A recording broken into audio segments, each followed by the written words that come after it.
Hello guys, welcome back to our video. എൻ്റെ പേര് doctor Danish. ഞാൻ കറൻ്റ്ലി റഷ്യയിലാണ്.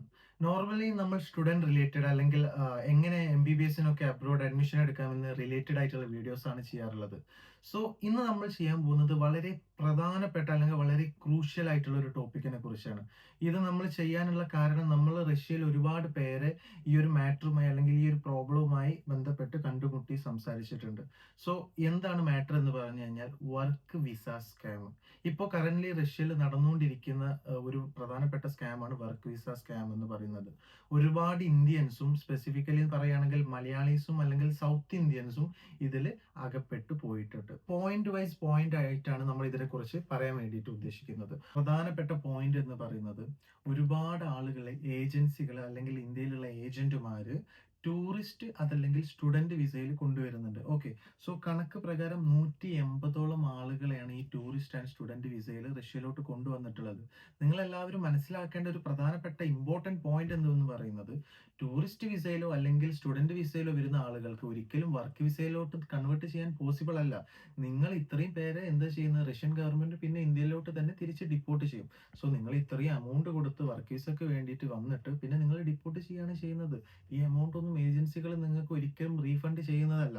ഓക്കെ, അടുത്ത പ്രധാനപ്പെട്ട ഒരു സ്കാം എന്ന് പറയുന്നത് ആർമി ഹെൽപ്പർ അല്ലെങ്കിൽ ആർമി ക്യാമ്പിലെ ഹെൽപ്പർ, ആർമി ഗോഡൌൺസ് അല്ലെങ്കിൽ വെയർഹൗസിലെ ഹെൽപ്പേഴ്സ് എന്ന് പറഞ്ഞിട്ട് കൊണ്ടുവരുന്ന ഒരു സ്കാം ഉണ്ട്. പക്ഷേ ഇതിൽ ഒട്ടുമിക്ക ആൾക്കാരെയും ആർമിയിലെ ഫ്രണ്ട് ലൈനിലോട്ടാണ് വിടുന്നത്. എന്ന് വെച്ചാൽ വാർ നടക്കുന്ന ഫ്രണ്ട് ലൈനിലോട്ടാണ് ഇത്തരം ആളുകളെ ഈ ഏജൻസികൾ റിക്രൂട്ട് ചെയ്യുന്നത്. ഓക്കെ, ഇതുപോലെ ഒരുപാട് ന്യൂസ് വന്നിട്ടുള്ളത് എന്തെന്ന് വെച്ചാൽ കോൺട്രാക്ട് ചെയ്തിട്ടുണ്ട്, ഇനി അവിടുന്ന് ആർമിയിൽ നിന്ന് നമുക്ക് തിരിച്ചു പോരാൻ പറ്റുന്നില്ല, ഇങ്ങനത്തെ ഒരുപാട് സിറ്റുവേഷൻസ് വന്നിട്ടുണ്ട്. കണക്ക് പ്രകാരം നമ്മൾ പറയുകയാണെങ്കിൽ ആസാദ് യൂസുഫ് കാശ്മീരിൽ നിന്ന് ഉള്ള ഒരാൾ ആർമിയിൽ ഇങ്ങനെ ജോയിൻ ചെയ്ത് മരണപ്പെട്ടിട്ടുണ്ട്. ഓക്കെ, മുഹമ്മദ് അസ്ഫാൻ ഐ തിങ്ക് ഹൈദരാബാദിൽ നിന്നാണ്, ആർമി ഹെൽപ്പറായിട്ട് ജോയിൻ ചെയ്ത ആളാണ്. ഇയാൾ മരണപ്പെട്ടിട്ടുണ്ട്. പിന്നെ അതുപോലെ തന്നെ ഹാമിൽ മങ്കുയ എന്ന് പറഞ്ഞ ആളും സെക്യൂരിറ്റി ജോബിന് എന്ന് പറഞ്ഞ് കൊണ്ടുവന്ന ആളാണ്. ഇദ്ദേഹം കൊല ചെയ്യപ്പെട്ടിട്ടുണ്ട്. സോ ഇങ്ങനത്തെ ഏജൻസികളുടെ അടുത്ത് നിങ്ങൾ പോയിട്ട് വർക്ക് വിസയ്ക്ക് വേണ്ടി അപ്ലൈ ചെയ്യുമ്പോൾ നിങ്ങളുടെ അവരുടെ ക്രെഡിബിലിറ്റി എന്തായാലും ചെക്ക് ചെയ്യണം. ഓക്കെ, കാരണം അവർ ഇന്ത്യ ബേസ് ചെയ്ത് വർക്ക് ചെയ്യുന്നതാണ്. അവർക്ക് റഷ്യയിൽ ഒരു കമ്പനിയോ അല്ലെങ്കിൽ റഷ്യയിൽ എന്തെങ്കിലും മാറ്റർ വന്നു കഴിഞ്ഞാൽ സോൾവ് ചെയ്യാനുള്ള ഒരു സോഴ്സ് അവിടെ ഇല്ല. ഓക്കെ, പിന്നെ സോ ആക്ച്വലി നമ്മൾ പറയുകയാണെങ്കിൽ 180+ ഹ്യൂമൻ ട്രാഫിക്കിംഗ് ആണ് നടന്നിട്ടുള്ളത്. അതിൽ തന്നെ 12ഓളം മരണം നമ്മൾ നടന്നിട്ടുണ്ട്. ഓക്കെ, സോ മൂന്നാമത്തെ എന്ന് പറയുന്നത് കൺസ്ട്രക്ഷൻ വർക്കിന് 70,000 to 1 lakh സാലറി എന്ന് പറഞ്ഞ് കൺസ്ട്രക്ഷൻ വർക്കിന് വേണ്ടിയിട്ട് ഒരുപാട് സിറ്റിസൺസിനെ അല്ലെങ്കിൽ ഇന്ത്യൻസിനെ കൊണ്ടുവരുന്ന ഒരു രീതി നമ്മൾ കണ്ടിട്ടുണ്ട്. പക്ഷെ നിങ്ങൾ എല്ലാവരും മനസ്സിലാക്കേണ്ട കാര്യം എന്ന് പറഞ്ഞാൽ റഷ്യയിലെ കൺസ്ട്രക്ഷൻ തൊഴിലാളികളുടെ ജീവിതം എന്ന് പറഞ്ഞത് ഭയങ്കര കഷ്ടപ്പാടുള്ള അല്ലെങ്കിൽ ഭയങ്കര റിസ്കി ആയിട്ടുള്ള ഒരു സിറ്റുവേഷൻ. കാരണം നിങ്ങൾ എവിടെയാണ് നിങ്ങളുടെ കൺസ്ട്രക്ഷൻ സൈറ്റ്, ഈ കൺസ്ട്രക്ഷൻ സൈറ്റിന്റെ അടുത്ത് നിങ്ങൾക്ക് മെറ്റലുകൾ അല്ലെങ്കിൽ മെറ്റൽ കണ്ടെയ്നേഴ്സിലാണ് ഒട്ടുമിക്ക ആളുകളും നിൽക്കുന്നത്. ചിലപ്പോൾ 6 പേർക്ക് 20 പേർക്കൊക്കെ ഒരൊറ്റ ടോയ്ലറ്റ് ആണ് അവർ പ്രൊവൈഡ് ചെയ്യുന്നത്. ഇങ്ങനത്തെ വളരെ ഹെക്റ്റിക് ആയിട്ടുള്ള സിറ്റുവേഷനിലാണ് ഇവിടെ കൺസ്ട്രക്ഷൻ വർക്ക്സ് നടക്കുന്നത്. ഓക്കെ, പിന്നെ രണ്ടാമത്തെ കാര്യം, ഒരുപാട് ക്വാളിഫിക്കേഷൻ ഉള്ള ആളുകൾക്ക് ജോബ് തരാന്ന് പറഞ്ഞ് കൊണ്ടുവരുന്നുണ്ട്.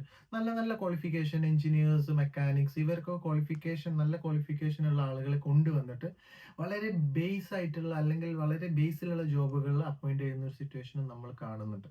സോ ഇന്ത്യൻസ് അല്ലെങ്കിൽ മലയാളീസ് ഇങ്ങോട്ട് വരുമ്പോൾ നിങ്ങൾ ശ്രദ്ധിക്കേണ്ട ഒരു കാര്യം എന്താണെന്ന് വെച്ചാൽ, നിങ്ങൾ ഇപ്പോഴത്തെ ഒരു സിറ്റുവേഷനിൽ റഷ്യയിലോട്ട് വരുമ്പോൾ പ്രോപ്പർ ആയിട്ടുള്ള ഒരു ഏജൻസി വഴി വരാൻ നിങ്ങൾ ശ്രമിക്കുക, അല്ലെങ്കിൽ റഷ്യയിൽ രജിസ്റ്റേർഡ് ആയിട്ടുള്ള ഒരു കമ്പനി വഴി വരാൻ നിങ്ങൾ ശ്രമിക്കുക. നിങ്ങൾ വരുന്നതിന്റെ മുമ്പ് നിങ്ങളുടെ വിസ വർക്ക് വിസയാണോ എന്നുള്ളത് നിങ്ങൾ ശ്രദ്ധിക്കണം. കാരണം എന്താണെന്ന് വെച്ച് കഴിഞ്ഞാൽ വർക്ക് വിസ 2 ടൈപ്പാണ് ഇപ്പോൾ മെയിൻലി എല്ലാവരും വന്നുകൊണ്ടിരിക്കുന്നത്. ഒന്ന് 3 ഇയർ വാലിഡിറ്റി ഉള്ള വിസ അല്ലെങ്കിൽ 1 ഇയർ വാലിഡിറ്റി ഉള്ള വിസ. അപ്പൊ നിങ്ങൾ വരുന്ന സമയത്ത് എന്തായാലും നിങ്ങളുടെ വിസ വർക്ക് വിസയാണോ എന്നുള്ളത് ശ്രദ്ധിക്കണം.